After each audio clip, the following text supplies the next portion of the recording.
How to make a wire transfer from PNC Bank. Hello everybody, this is Sabrina here to help you today. So without any further ado, let's get into the video.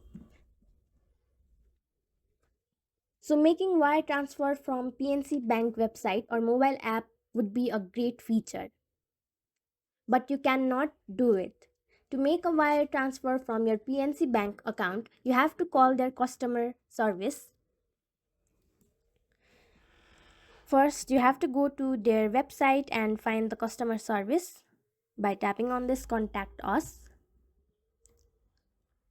or you can go to PNC Bank branch nearest to you and ask them to do the wire transfer. Outgoing wire transfer will cost you around $30 and international wire transfer will cost you around $15.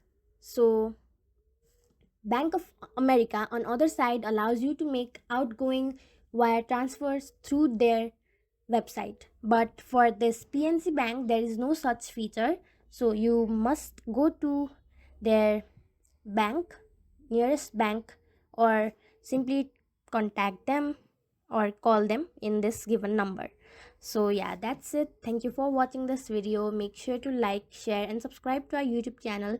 If you got any question, comment them down and I'll catch you in the next one.